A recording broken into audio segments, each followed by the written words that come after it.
Assalamualaikum warahmatullahi ta'ala wabarakatuh. My name is Siti Giam Tubuk.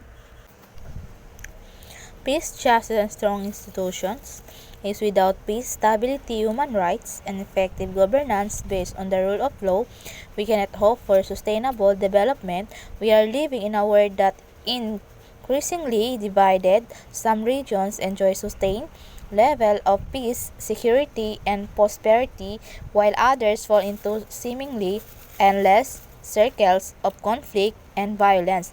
This is by no means inevitable and must be addressed. Isinusulong ang mapayapa at inklusibong lipunan para sa mapanatili ang pag-unlad, nagbigay ng akses sa hustisya para sa lahat, at bumuo ng epektibo, may pananagutan at inklusibong institusyon sa lahat ng antas. High level of armed violence and insecurity have a destructive impact on a country's development, effective economic growth, and often resulting in long-standing grievances that can last for generations.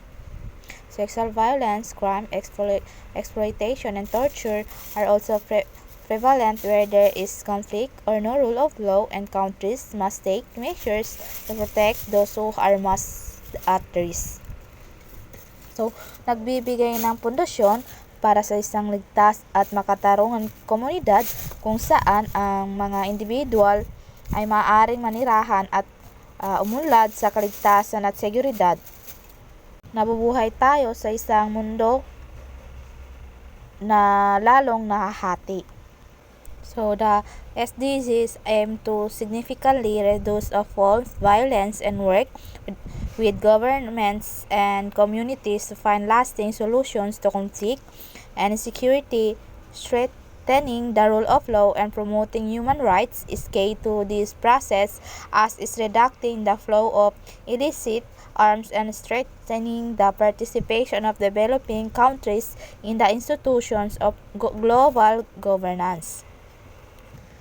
Ang batas at pagtataguyod ng mga karapatang pantao.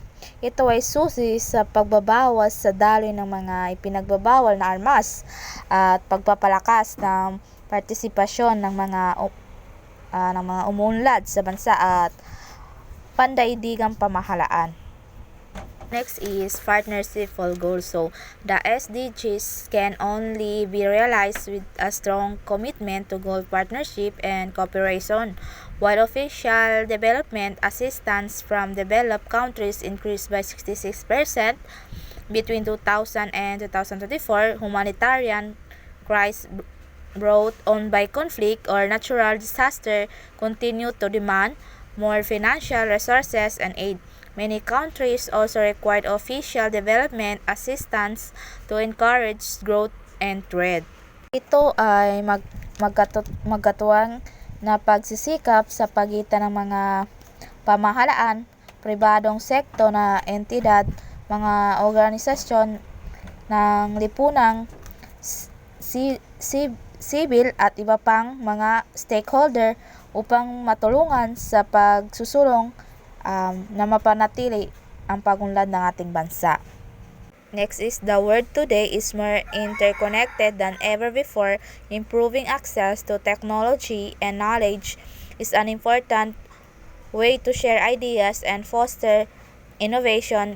Coordinating policies to help developing countries manage their debt, as well as promoting investment for the least developed is vital to achieve sustainable growth and development. Ito ay pinagsama-sama ang mga hakbangin sa pamunuhan upang ito ay isulong ng mapanatiling pag-unlad sa mga hangganan. Next, the goals aims to enhance North-South and South-South cooperation by supporting national plans to achieve all targets, promoting international trade, and helping developing countries increase their exports. It's all part of achieving a universal rules-based and equitable trading system that is fair and open and benefits all. Sustainable Development Goals, UNDP 2019. Ito rin ay tungkol sa pagpapalakas at streamline ng cooperation sa pagitan ng mga banaang estado at parehong binuo at umunlad gamit ang SDGs bilang isang share framework at isang share vision para sa pagtukoy sa collaborative na paraan ng pagsulong o pag-unlad ng ating bansa. Palakasin ang paraan ng pagpapatupad at pasiglahin ang pandaigdigang pakikipagtulungan sa kapwa o para mapanatili ang pag-unlad ng ating bansa. So that's all. Thank you.